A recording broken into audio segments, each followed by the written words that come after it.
Hey, it's Clay. Welcome to another League of Legends video. This time we're going to be doing a replay analysis focusing on this Lucian player. So thank you very much for sending this replay in.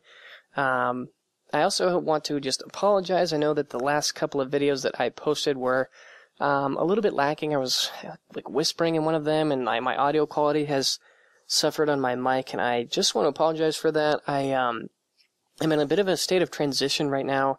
And so, yeah, my main PC is actually boxed up, so I have to do this on my laptop, and so I don't have my right recording set up, and it's just kind of a huge pain.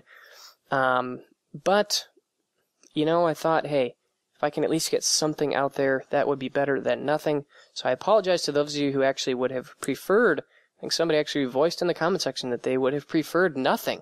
So I apologize, but I actually think that that's probably wrong. Oh, dang. It looks like this is still bugged. And I've also been having a lot of technical problems, so it looks like these are huge melee minions. We're just going to try to ignore that, and hopefully this replay will work. But anyways, I wanted to go ahead and just get something out there to you guys. Hopefully in the future things will get better, but for now this is kind of what I'm working with, so I apologize for that. But bear in mind that hopefully it will improve into the future. So anyways, let's focus on this Lucian play. Now this Lucian player was specifically asking for help in the mid game. This is actually something, well, a nice hook there thrown by the Thresh. I'm actually probably just going to back up. I'm going to talk for a minute, and then we'll come back and watch the beginning of this laning phase. But one of the themes that I see throughout many of the things that people are looking for is they seem to be looking for help with more mid to late game. You know, they frequently I'll have somebody say, hey, you know, I think I do pretty well in the laning phase, but you know, as the game goes on, I tend to struggle a little bit more, and so that's kind of what we're going to be focusing on a little bit here. Now, you know, also I think, I'm trying to think of how I want to word this. I guess I also think that, you know, just in general, this is a good video to watch, you know, the gameplay of an AD carry, because I think that there are some interesting things that we can learn from, and so I think this will be beneficial for a lot of different people. You know, if you're a support main as well, a lot of good things we can learn from this video as well. So anyways, I'm going to back it up here, and then we can start talking specifically about this gameplay, because I think that watching the beginning of the laning phase is so crucially important. Okay, so hopefully, I'm just going to pause. Alright, so let's go ahead and talk a little bit about this laning phase. We've got Lucian Thresh versus Graves Thresh. Now, when I look at that laning phase, it kind of seems like both lanes are pretty similar. Both ADs are a little bit more short range, very high burst, some good mobility, and then obviously Thresh on Thresh, it makes it exactly similar. So this is probably going to be a very volatile lane where somebody can get ahead with some good aggressive play early on. You can definitely take a big advantage. So keep that in mind. Now, another thing to take advantage that I will watch almost every game is hitting level 2. If you don't know this, if I've said this probably 100 times, but I'll say it again. Knowing when you will hit level 2 is one of the most important things that you can do in a game of League of Legends. That level 2 moment is crucial. For a dual lane, that means that you have to have the entire first 6 minions of XP achieved, and then you also need to get 3 melee minions. So, I believe we've got 1 dying right there, and then 2 more right here. So, we're just going to watch for that. Now, nice cue right there to kind of set this up a little bit. Now, it looks like you're going to hit level 2 just slightly faster. So, right here, I think that this is a little bit of a mistake. You are back here, where I think you should be up playing very aggressively in this region. Because Thresh, he skilled up his Q first. His hook is going to be on cooldown for another second or 2. But this is the moment where you two should be going aggressive, because let's just look at the difference in champion statistics. We've got 84 attack damage, 0.69 attack speed, 34 armor, 75 attack damage, 74 attack speed, 31 armor. You know, these are very mean, and then not only that, but you've got 2 abilities, so you'll get a double proc of your passive, where Graves only has his Q. Same thing for Thresh. Hitting level 2 is such a massive advantage. I would have liked to see you guys go a little more aggressively. Now, another thing to say is that a lot of times aggression is dictated by your support. But I still think that if you would have tried to step up and encourage the Thresh to be a little bit more aggressive, even just getting some free damage off encouraging a trade could have gone a long ways. So now they hit level 2. Interestingly enough, as we just talked about, Thresh throws the hook. This is not the best time to engage in a fight, because now you're on an even playing field. So, although I think it does work in your favor because you get a nice Q auto, and then can we get a good auto, good E auto. See, you played that very well. We get a free flash. We get the exhaust out of Thresh. This is the right time to just back away. Nice decision making there. Don't want to take too much minion aggro. That was a nice trade. Yeah, you guys definitely came out ahead there. That was very well played. Would have maybe just like to see you go aggressive a little bit faster. Okay, so we go really aggressive right there. Yikes, taking a bunch of turret shots. Okay, so that right there, the advantage that you had gained was just totally lost. Let's watch this one more time. So I like the fact that you want to play aggressively. It looks like your Thresh goes for a flash hook. But then, okay, so what I would have been doing here is I think you did the right job by walking forward. You see Thresh flash, and that moment, I would sit and wait. If the hook lands, then you go aggressive. And if it doesn't, then you can still, I guess, try to do something. But I wouldn't go as aggressive as you did. You flashed and E'd. First of all, flashing and E'ing is probably overkill. I think with just your E, you could have been to about here and gotten the double auto off on Graves. Now, you go for, that's another thing, is I believe you actually missed the double shot from your E. Let me watch this one more time.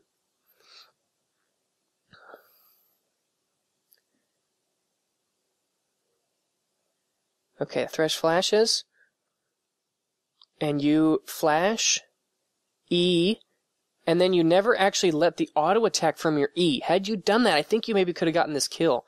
Because you can see he gets really low. Yeah, I think if you would have if done an E, you didn't need a flash. You just would have needed to E auto and then Q auto. I think he would have been dead. So a little bit suboptimal, and then you and Thresh both take a turret shot. This is something where, especially early on in the game, you have to be very mindful of these turret ranges. It's just a skill you have to have. So knowing the exact leash range of that turret is really important, because now you guys are in trouble. They actually probably have an overall HP advantage if you take Thresh and Graves together. So I don't know. That was a little unfortunate. You had an advantage and then you kind of threw it away a little bit.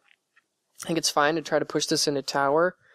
You really want to try to make it as difficult as possible. Graves is going to have a hard time getting all these last hits. He definitely missed some, so that's good. Nice Q right there through the minions.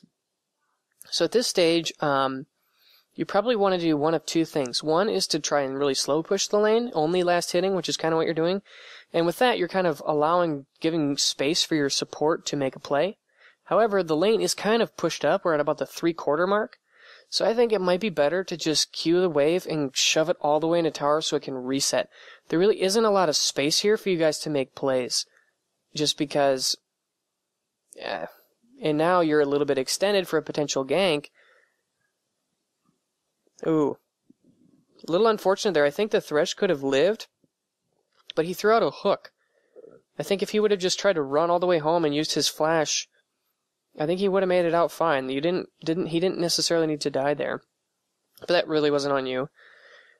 Maybe that goes a little bit back to the wave control thing. Had you been trying to push it in or let it push into you and try to let it freeze, like one or the other is a better choice than kind of leaving it in somewhere in the middle where it really doesn't do either. Nice job of not allowing Graves to back there. This is going to let you do a little bit of aggression here. That's fine. Definitely want to prioritize getting these last hits. Just as a general note, you always want to be prioritizing creeps as much as possible. CS is the easiest, most reliable, and most guaranteed way to get fed every game is by having a ton of creeps.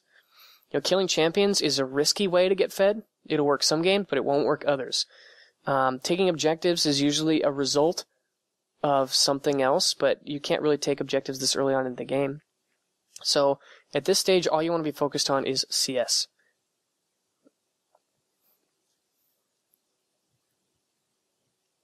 Alright, nothing too much going on here.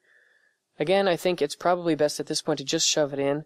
You've kind of got Alistair around. I think you guys are thinking about a dive, but it's probably not going to go well, so thankfully he backs off. You know, again, with the wave kind of stuck in this... Yeah, that's good. We want to get those minions into tower. That'll make it a little harder for Graves to last hit, and that means that the tower will push it down. So when the next wave comes, you actually have...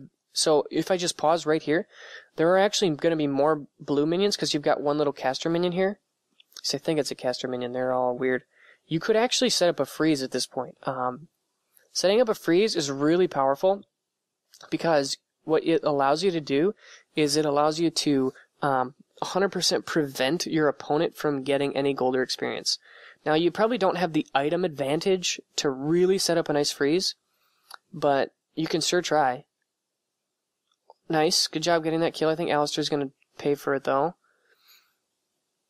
Okay, that actually I think is worth it. If we look at the trade, we have 3 people who kill participated on your team, and I believe you were the one who actually picked up the actual kill.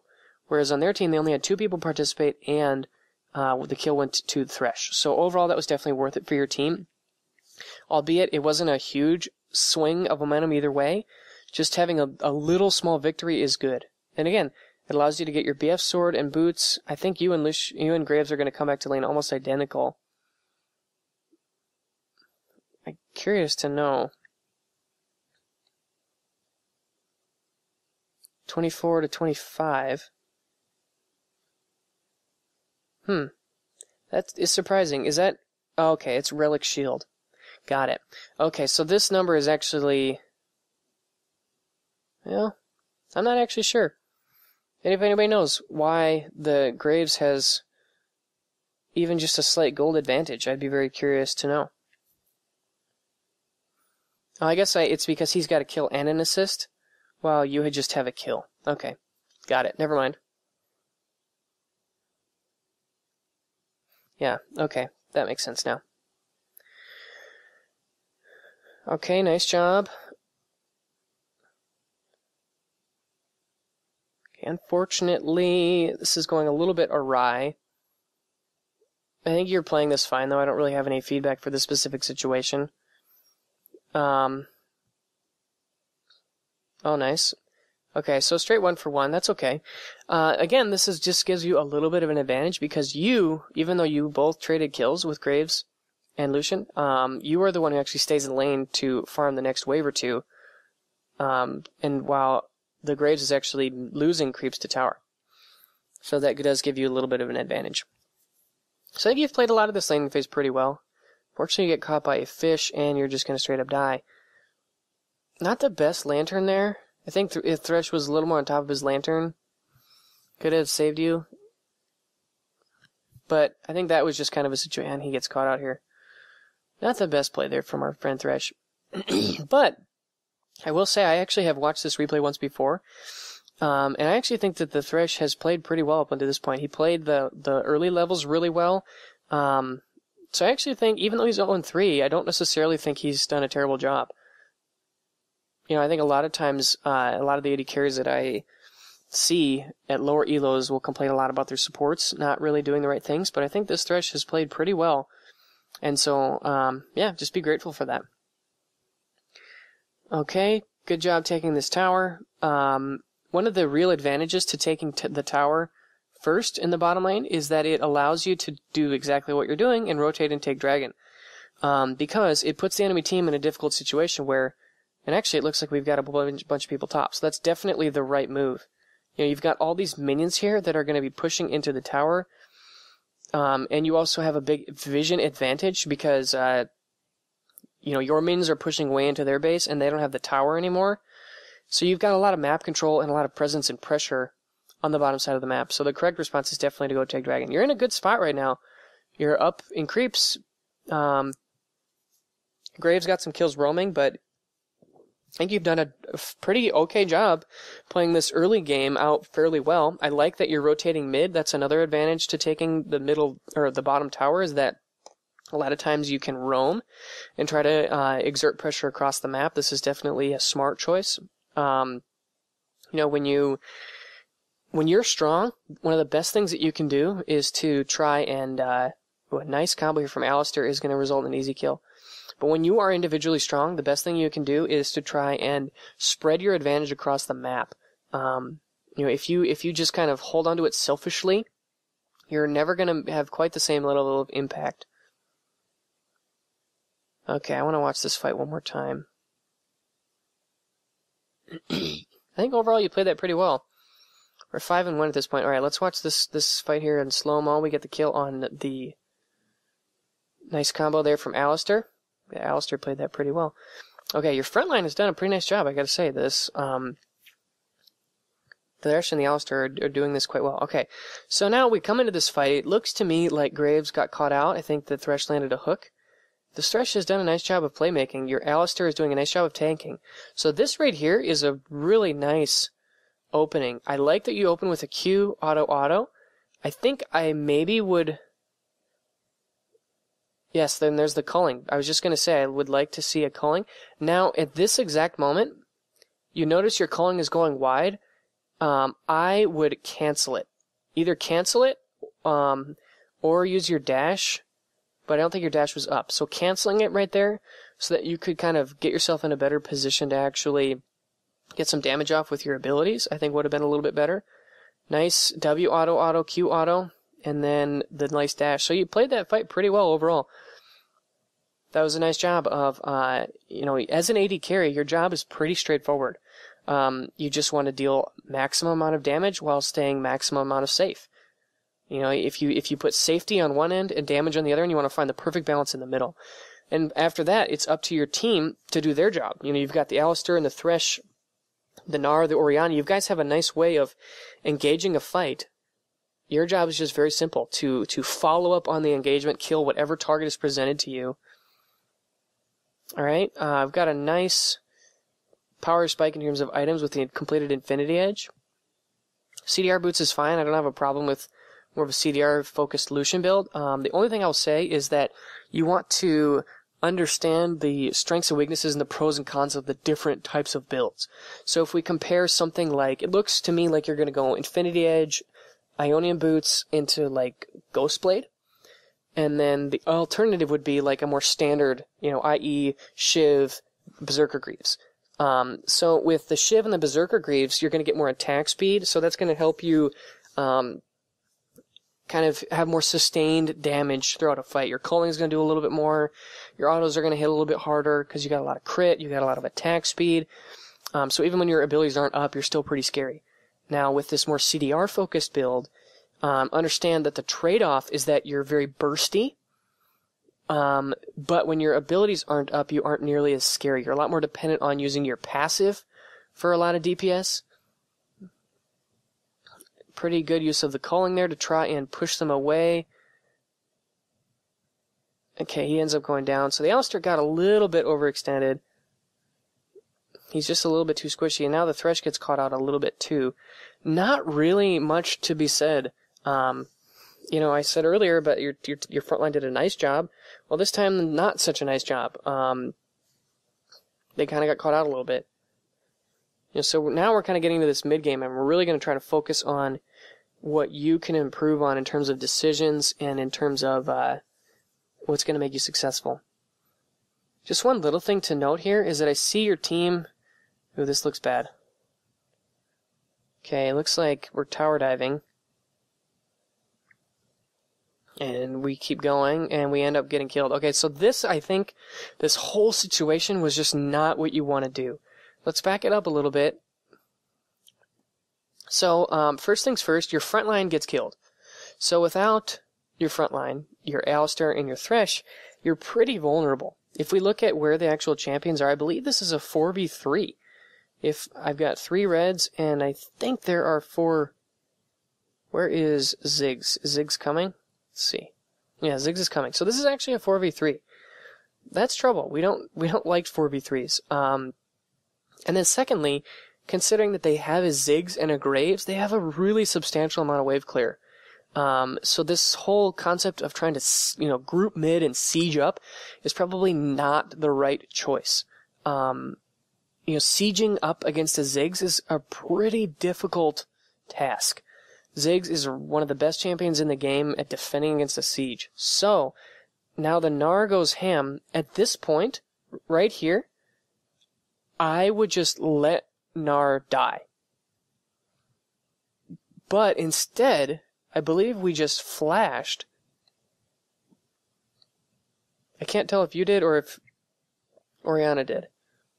Well, anyways, regardless of that, this is just not, let the Gnar die and just back away.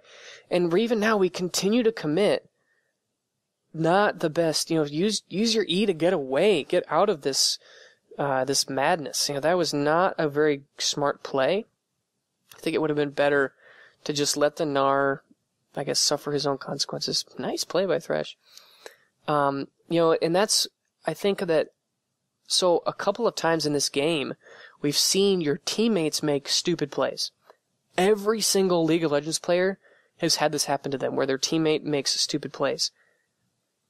All you can do is respond the best that you can. Don't allow their mistake and stupid play lead to you making a stupid play. Because the Gnar dove, it didn't force you to go and dive as well.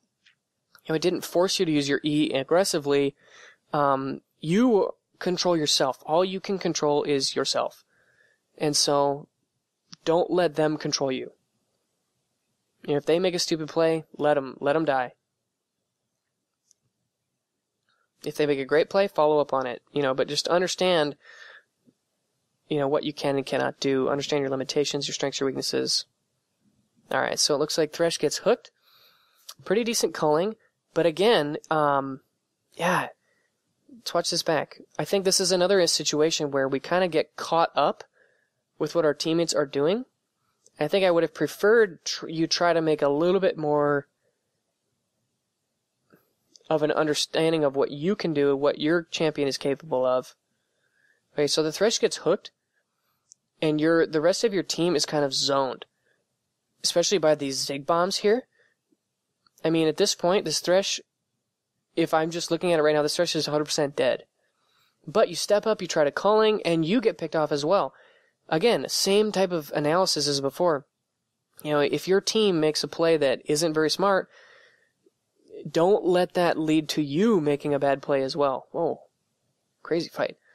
If they make a stupid play, let them die and suffer the consequences. There's no reason for you to get caught up in their mistake as well. Okay, it looks like we're going to be trying to hunt down this Nasus. This Thresh is doing a lot of work. I think, yeah. Oh, wow! MVP Thresh. Okay, that was pretty sick. I want to watch this one more time. Because, first of all, I want to pull it back to... Sorry, guys. Okay, so this was actually pretty sick. You're trying to hunt down this Nasus, and this Thresh is doing a ton of work. Watch this. Here's the lantern. Yoink! That was pretty sick. Okay, so now I want to pause right here. So let's think about your role in all this. Your Thresh has made a great play to basically he has served up this kill on a platter and laid it in your lap. Your job is to follow up.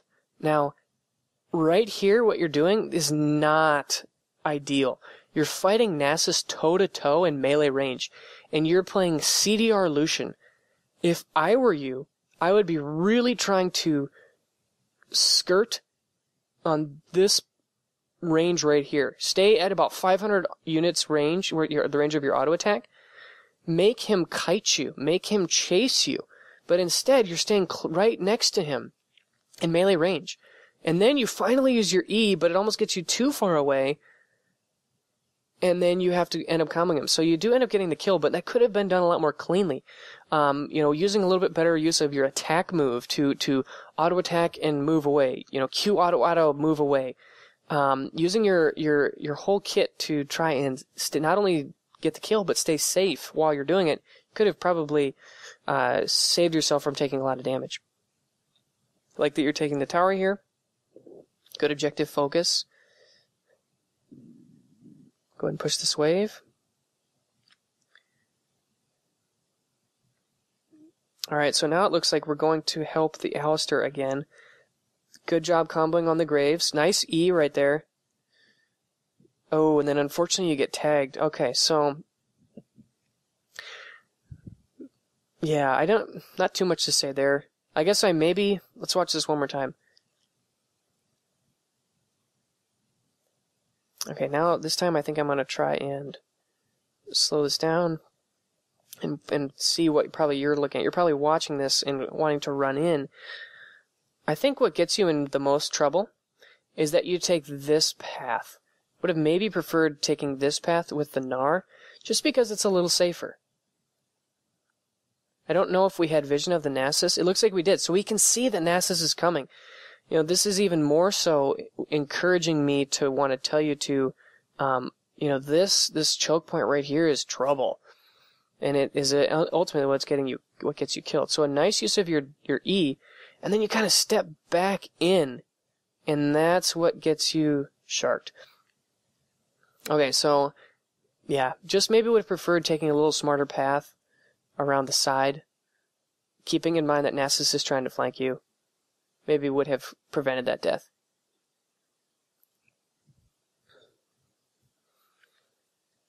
Fortunately, our friend Thresh goes down.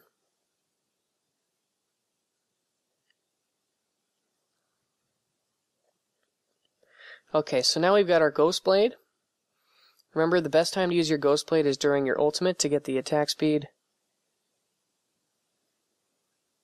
So we've got a lot of CDR. 25% is pretty darn good. I can't really comment on whether or not this build is better than the more attack speed focused build. Just understand the pros and cons. This one's going to probably be a little bit burstier, but maybe a little bit less effective over a more drawn out fight. I maybe, just because of the enemy team comp specifically having a Nasus, maybe would have preferred the other build, but alright, so a fight breaks out.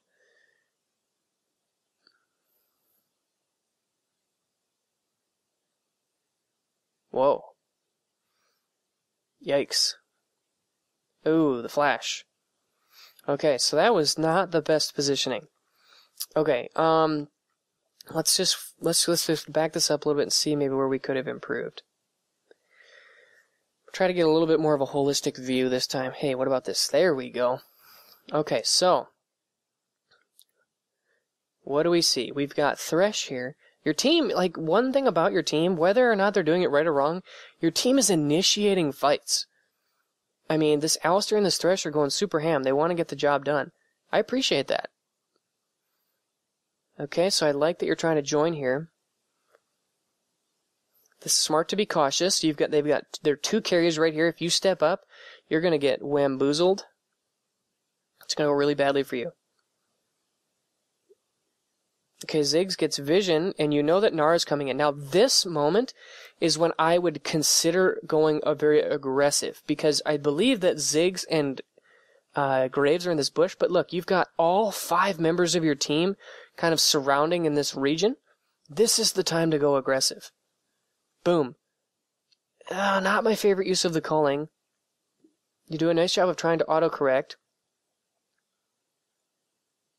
We didn't use the Ghost Blade, so the culling right there was pretty wasted. I think you maybe could have done a little better job of following up on that Alistair initiate. Okay, now, what I would do here is you can kind of see that the Gnar is kind of hedging his bets this way. Just go kill this Graves. He is clearly going for this lantern, but instead these mines really destroy you. it was just a brief moment, but instead of kind of hanging in this range and stepping up here, you've got an isolated Graves, you've got your front line, which is heading in his direction. I would maybe prefer to see you choose that. Now is when we really get wrecked. See, this would be the perfect time to use your culling had it been available. But instead you kind of get really destroyed, and then we end up flashing towards their ooh, yikes, that was not the best flash. So, first and foremost, we had vision of this whole area. We know that Fizz and Nasus are here. This is not the direction you want to be going to in terms of positioning. You want to be kind of hedging your bets back this way, away from them. Let yourself, Lucian is highly mobile with his E and the cooldown build that you're going. Let the build kind of do its thing. Unfortunately, your team kind of gets destroyed here. Yeah, I think that fight, just could have really improved our positioning, trying to make sure that we're identifying the right targets. Not, heading into this big checkpoint wasn't the right choice. Maybe going for the isolated Graves was a smarter choice. And then also, flashing this direction kind of away from what you thought was the danger over here, but actually into even more danger.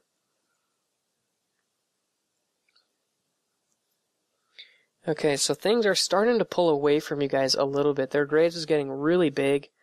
And your initial lead is really starting to fall off. And I think that probably one of the biggest things is just the positioning mistakes. Positioning is so crucial, especially as an AD carry. You really, and Lucian is no exception. He's a little shorter range, so he does have some risk involved with his kit. And here's another example. This is trouble. You're just gonna die, I think. Are we gonna maybe take the Fizz? Nope. Yeah, this was another example of, I think, just suboptimal positioning. The whole idea with positioning is that you want to try and, number one, stay safe, and number two, deal damage. Both of those things need to be weighed at all times. And here, what I noticed is that you used your E, to get into a fight. I'm pretty sure that what you're doing is you're watching this beautiful initiation here from your front line, which is great, but you're still a little ways off, and so you go for the dash to try and join them. Instead, I think maybe you're focusing on this Graves, but what that does is it really opens you up for both Nasus and Fizz, and you have to consider that this is the positioning you go for in order to try to deal the damage here leaves you in a bad position. I would have maybe preferred from back here. Maybe use your culling combined with your Ghost Blade to get into position. Save your E for when you get withered, so you can create some distance. But instead, you just kind of, yikes, not quite what we wanted. Unfortunately, going to lead to your demise. So yeah, just maybe a little bit better focusing on your positioning. You want to use your E to escape, not always initiate. Is kind of a safe rule of thumb. You want to be, identifying the threats and quickly moving to a range where you can deal damage and stay safe. And I think that, we had a couple of examples. Up here with the Nasus was a little thing, but, kiting him could have done a lot more work. And down here, when you kind of got stuck in no man's land in the middle and then ended up flashing into their team, really want to try and focus on finding that sweet spot of positioning while staying safe. So as the replay kind of ends here, hope you guys enjoyed this video.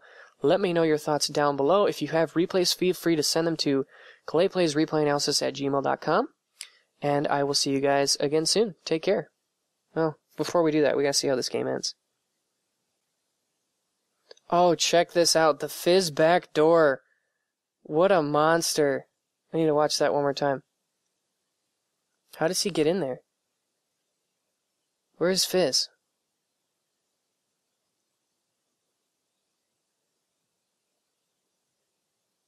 Oh, Fizz with the dirty back door. That is hilarious. Yep, nice W over the wall. And he just ends the game. Probably only needs one auto attack. Nice back door. So anyways, hope you guys enjoyed this. I'll see you soon. Bye.